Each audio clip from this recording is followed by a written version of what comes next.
Hello friend, तो कैसे आप सभी स्वागत करते हैं आप सभी कई वस्ती जी को इसमें। तो फ्रेंड आज जो है कि बिहार डीएलएड प्रवेश परीक्षा 2024 का एक पेपर लेके आए हुए हैं, जो कि 3/4/2024 को जो पेपर हुआ था बिल्कुल ओरिजिनल ऑथेंटिक पेपर है। इस पर बिल्कुल भरोसा कर सकते हैं। जो 2025 में एंट्रेंस देने वाले हैं, एग्जाम देने वाले हैं, सबसे पहले आप सिर्फ प्रीवियस पेपर को देख लीजिए कि क्या क्वेश्चन पूछा गया था पेपर में, उसी हिसाब से आप रणनीति बना के तैयारी कर पाइएगा। तो चलिए शुरू करते हैं आज की इस वीडियो को। फ्रेंड वीडियो को शुरू से अंत तक जरूर देख लीजिएगा आप सभी, और जितने भी मेरे साथ में हैं आप सभी एक बार वीडियो को लाइक जरूर कर दीजिएगा दिल से, क्योंकि आप ही के लिए हम इतना मेहनत कर रहे हैं। जो चैनल पर पहली बार आए चैनल को जरूर सब्सक्राइब करें, घंटे को प्रेस कर लीजिएगा ताकि जब भी क्लास हो नोटिफिकेशन आप सभी को प्राप्त हो सके। यहाँ बिहार डीएलएड एंट्रेंस एग्जाम 2025 का हम कंप्लीट तैयारी आपको करवाने वाले हैं, तो चैनल को जरूर सब्सक्राइब कर लीजिएगा आप सभी। आइए पहला जो है कि हम सभी हिंदी सेक्शन से ही कंप्लीट करते हैं। पहला देखिए हिंदी सेक्शन है, क्वेश्चन है कि व्यंजन वर्ण के साथ स्वर या व्यंजन वर्ण के मिलने से जो विकार उत्पन्न होता है उसे हम सभी क्या कहते हैं। तो राइट आंसर ऑप्शन में भी हो जाएगा व्यंजन संधि के नाम से जानते हैं, बी करेक्ट आंसर होगा। चीजें क्लियर हैं।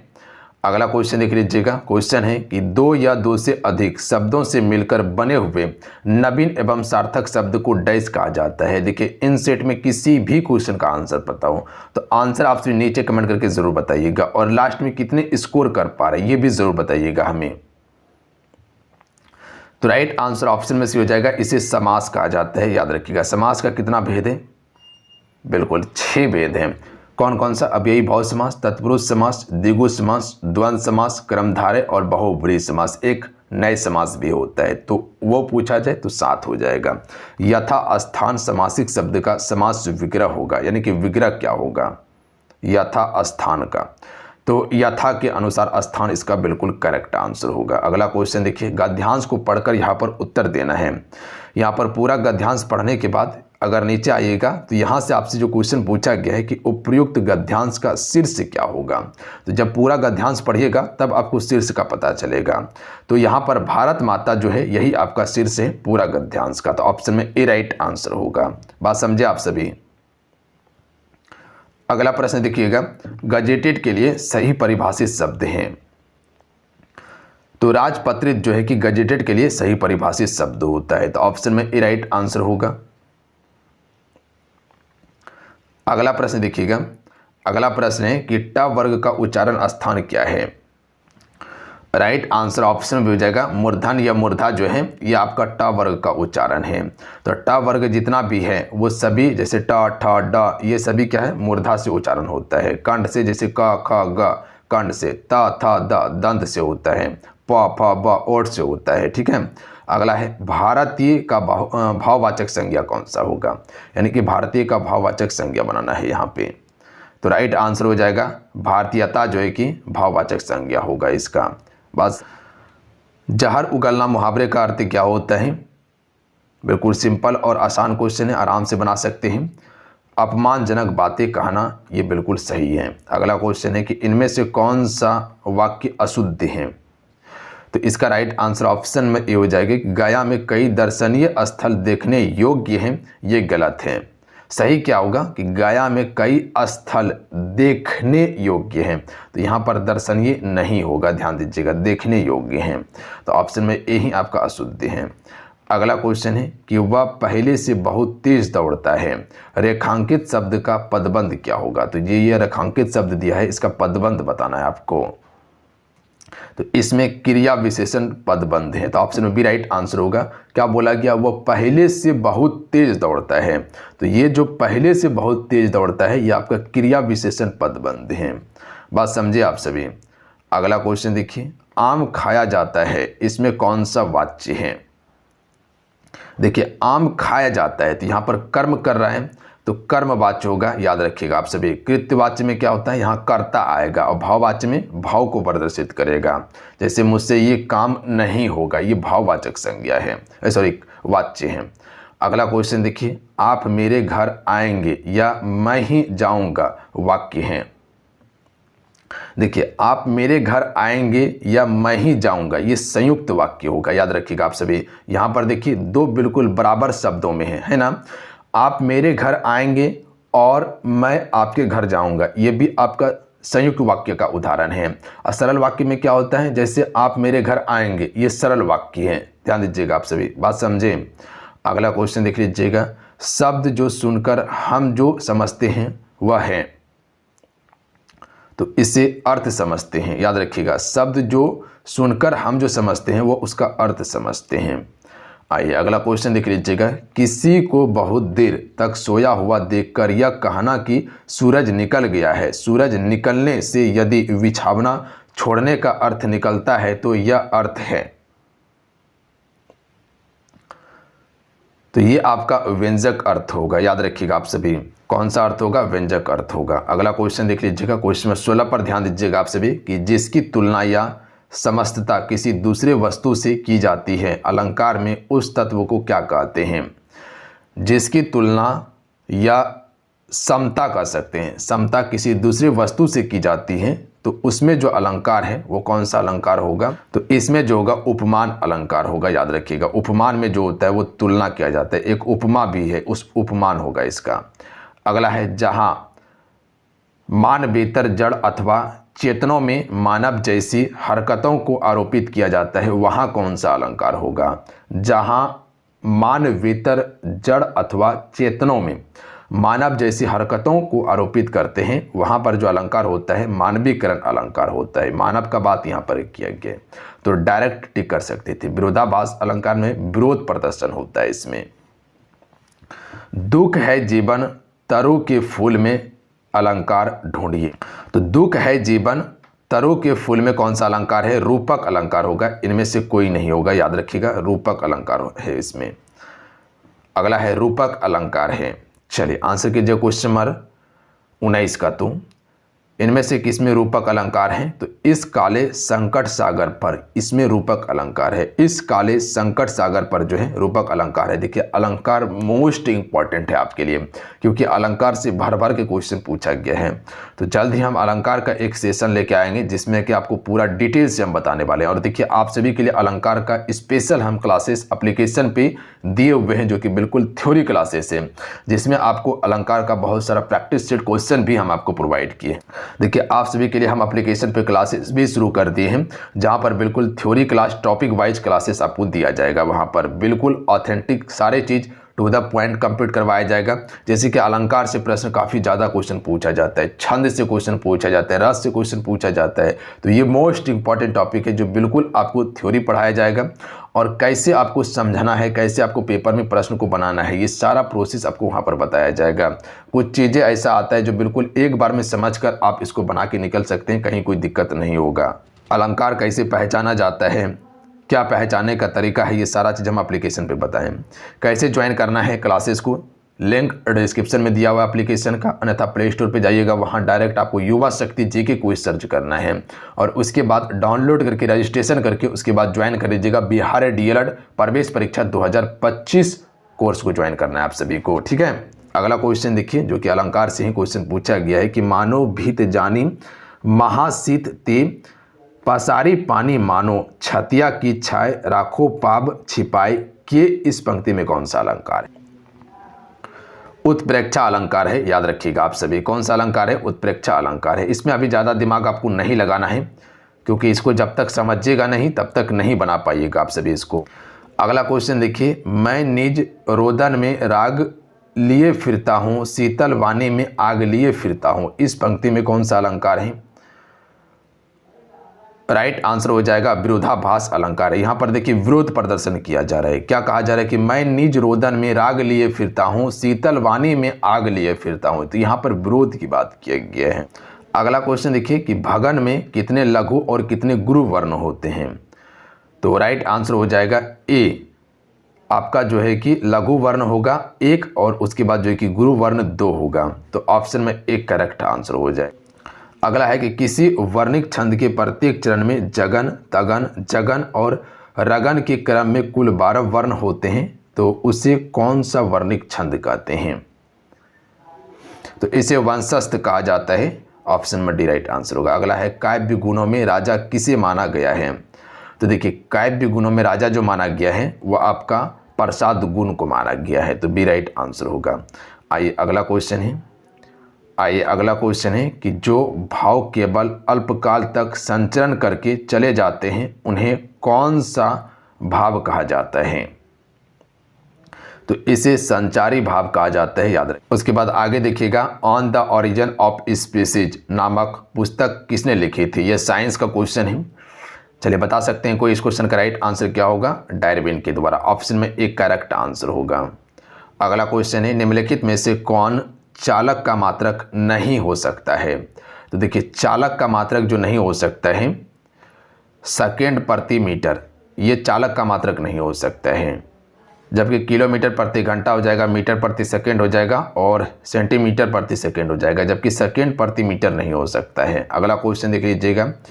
अगला प्रश्न देखिए, 61 नंबर प्रश्न है कि चंद्रमा की सतह के नज़दीक दो अलग अलग द्रव्यमान की वस्तुएं मुक्त रूप से गिर रही है तो क्या होगा? तो याद रखिएगा, किसी भी क्षण उनका वेग सामान्य होगा। किसी भी क्षण में उसका वेग क्या होगा? सामान्य होगा। अगला है, एक पारा बैरोमीटर में यदि पारा युक्त ट्यूब में पारामीटर ऊपर उठते हैं तो क्या होगा? तो पारा स्तंभ की ऊर्ध्वाधर ऊंचाई घटेगा, याद रखिएगा। ऑप्शन में ए राइट आंसर होगा। क्वेश्चन को समझिए, क्वेश्चन क्या कहना चाह रहा है कि एक पारा बैरोमीटर में यदि पारा युक्त ट्यूब में पारामीटर ऊपर उठते हैं तो पारा स्तंभ की ऊर्ध्वाधर ऊंचाई घटेगा। अगला है, ध्वनि तरंगे सबसे तीव्र गति से गमन करता है। तो ठोस में सबसे ज़्यादा गमन करता है ध्वनि तरंगे, जबकि निर्वात में आपका प्रकाश गमन करता है सबसे तेज। अगला है, पूर्वी तट पर डेल्टाई भागों में किस प्रकार की मिट्टी पाई जाती है? पूर्वी तट की यहाँ पर बात किया गया, ये वाला जो क्षेत्र है इसमें, तो इसमें आपका जलोढ़ मिट्टी पाई जाती है। ऑप्शन में डी करेक्ट आंसर होगा। ओजोन परत पर छेद के लिए कौन सा गैस मुख्य रूप से उत्तरदायित्व है? क्लोरोफ्लोरोकार्बन। ऑप्शन में डी राइट आंसर। जैसे कह सकते हैं कि फ्रिज का जो रेफ्रिजरेटर होता है उससे क्लोरोफ्लोरोकार्बन निकलता है, एसी से निकलता है। अगला है, तृतीय पृथ्वी सम्मेलन का आयोजन कहाँ किया गया था? देखिए, तीसरा वाला जो पृथ्वी सम्मेलन हुआ था ये 2012 में हुआ था, रियो डी जेनेरियो में हुआ था। तो ऑप्शन में डी करेक्ट आंसर होगा। अगला है, निम्नलिखित में से कौन सा जीवाश्म ऊर्जा है? चलिए क्वेश्चन में 67 का आपसी राइट आंसर कीजिएगा कि इनमें से कौन सा एक जीवाश्म ऊर्जा है? राइट आंसर हो जाएगा कोयला एक जीवाश्म ऊर्जा है, याद रखिएगा आप सभी। अगला है, किसी चालक से होकर प्रति सेकंड गुजरने वाला इलेक्ट्रॉन की संख्या 1020 है तो चालक से प्रभावित धारा का मान क्या होगा? तो देखिए, इसको बनाना पड़ेगा। राइट आंसर ऑप्शन में डी हो जाएगा 10.2 गुना 10⁻⁻17 एंगस्ट्रॉम। अगला क्वेश्चन देखिए, विभवांतर मापने के लिए किस यंत्र का उपयोग करते हैं? तो राइट आंसर भी हो जाएगा वोल्टीमीटर का उपयोग किया जाता है। अगला प्रश्न है कि लेंस का सूत्र है। तो देखिए, लेंस का सूत्र जो होता है 1/v - 1/u बराबर 1/f लेंस का सूत्र होता है। बात समझे, अगर यही दर्पण का सूत्र पूछता तो यहाँ पर प्लस हो जाता। पहला क्वेश्चन देखिए, उत्तम आशा अंतरिक्ष की खोज किसने की थी? तो राइट आंसर ऑप्शन में डी हो जाएगा बार्थोलोमियो डियाज ने जो है कि उत्तम आशा अंतरिक्ष की खोज की थी। भारत की खोज वास्को डी गामा ने। अगला है, चूड़ामन राय किस विद्रोह से संबंधित हैं? ऑप्शन में ए राइट आंसर होगा, चेरो विद्रोह से संबंधित है चूड़ामन राय। अगला है, संयुक्त राष्ट्र महासभा के अध्यक्ष का कार्यकाल कितना होता है? देखिए, 1924 अक्टूबर 1945 को संयुक्त राष्ट्र की स्थापना किया गया था और इसके अध्यक्ष का जो कार्यकाल होता है वो आपका 1 साल का होता है। तो ऑप्शन में सी राइट आंसर होगा। रॉलेक्ट कानून किस वर्ष पारित किया? देखिए, रॉलेक्ट कानून जो है ये 1919 में पारित किया गया था, जिसे काला कानून कहा जाता है। अगला क्वेश्चन देख लीजिएगा। अगला क्वेश्चन है कि बाड़ा बंदी आंदोलन कहाँ हुआ?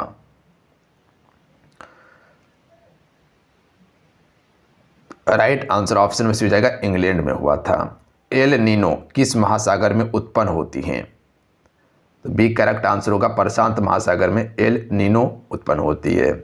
ग्लेशियरों के पिघलने और डेल्टा क्षेत्र में बाढ़ आने का कारण क्या है? तो ऑप्शन में ए राइट आंसर होगा, वायु प्रदूषण इसका मुख्य कारण है।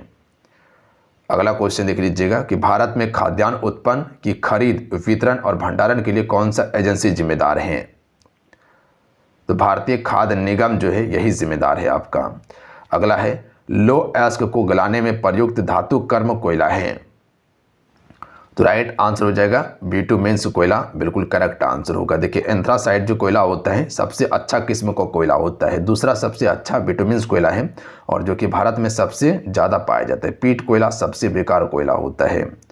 अगला क्वेश्चन है कि चिपको आंदोलन के प्रणेता कौन है। देखिए 1913 में जो है कि चिपको आंदोलन शुरू हुआ था और सुंदरलाल बहुगुणा इसका बिल्कुल राइट आंसर होगा। मुंबई हाई क्यों प्रसिद्ध है। राइट आंसर हो जाएगा खनिज तेल हेतु जो है कि आपका मुंबई हाई प्रसिद्ध है। अगला प्रश्न देखिएगा, संसार की सबसे ऊंची सड़क कहाँ है। तो ये आपका लद्दाख में पड़ता है जो कि उमलिंग ला दर्रा में है।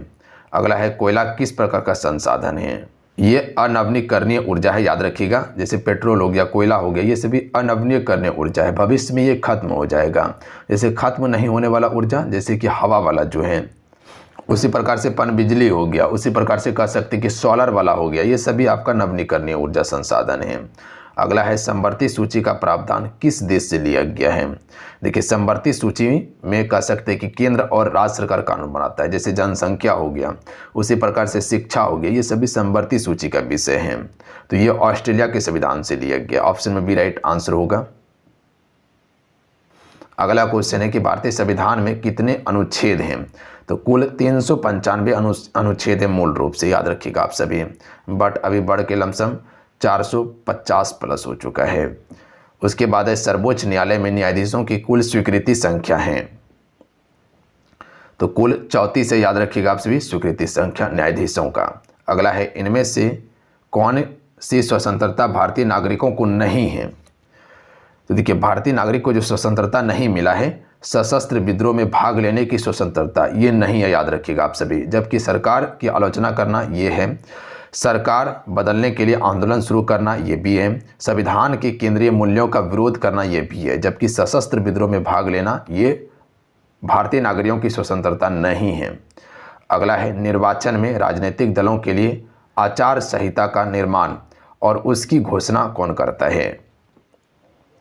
तो ये निर्वाचन आयोग ही करता है, याद रखिएगा आप सभी। जो आचार संहिता लगाया जाता है वो निर्वाचन आयोग कराता है। अगला क्वेश्चन देख लीजिएगा।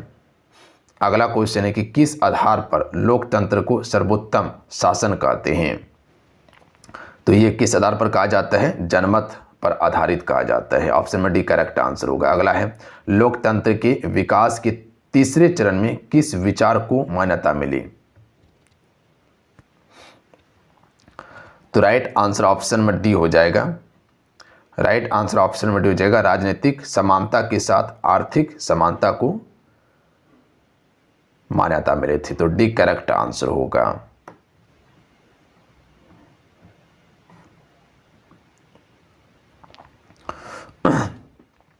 उसके बाद आइए हम सभी देखते हैं तार्किक एवं विश्लेषणात्मक क्षमता को देखते हैं। यहाँ पर देखिएगा पहला प्रश्न है कि दिए गए प्रश्न में प्रश्नवाचक स्थान पर सही विकल्प चुनना है। आम, उसके बाद फल, उसके बाद प्याज है। तो जिस प्रकार से आम जो है फल से संबंधित है, तो प्याज किससे होगा, तना से संबंधित होगा। ऑप्शन में डी राइट आंसर होगा। प्याज क्या है, तना है, आलू क्या है, तना है, जबकि मूली क्या है, वो आपका जड़ है। दिए गए श्रृंखला में से प्रश्नवाचक स्थान पर कौन सा सही शब्द होगा। तो यहाँ पर बिल्कुल आराम से बना सकते हैं, इस प्रकार से बिल्कुल घटा घटा के जाइएगा।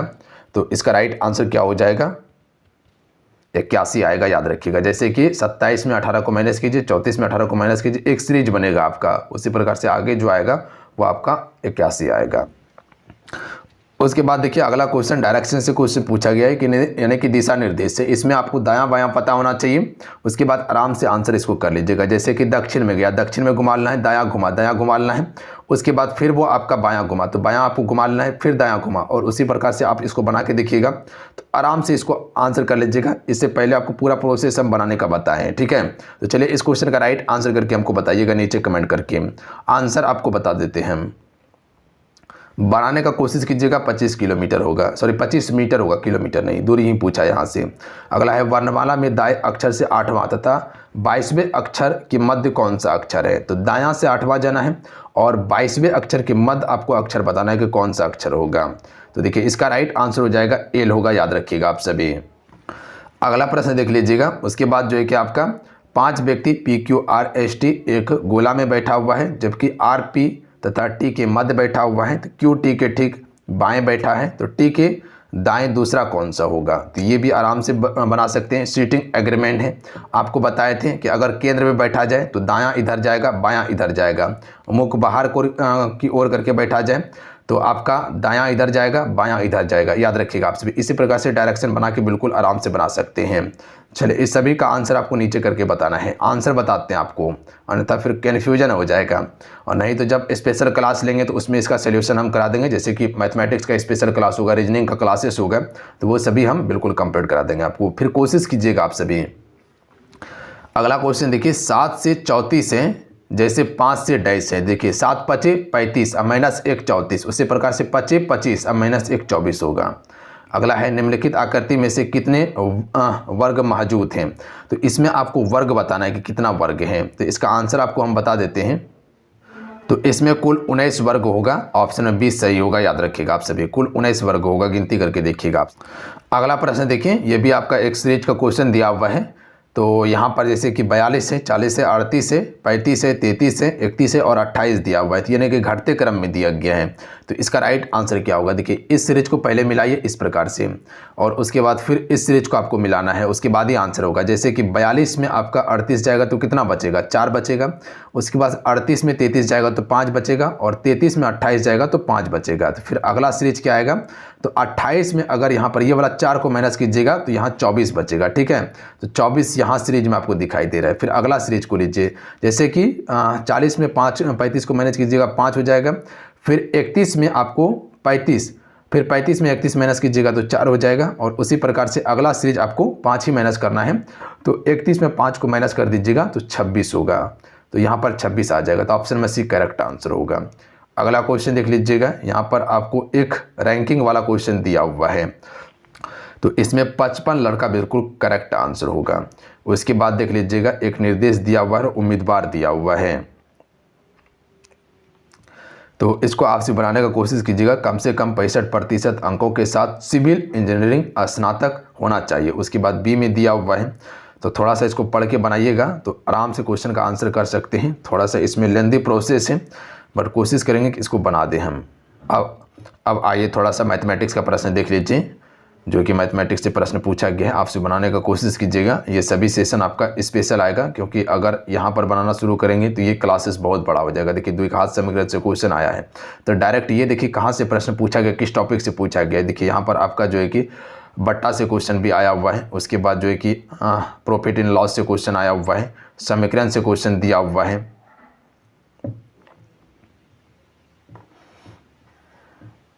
बहुभुज से भी क्वेश्चन आपके पेपर में पूछा गया है। ठीक है, उसके बाद यहाँ पर देख सकते हैं इंग्लिश से प्रश्न आपका, डायरेक्ट स्पीच से क्वेश्चन आया हुआ है, इनडायरेक्ट से क्वेश्चन है, सेंटेंस बदलने के लिए दिया हुआ है,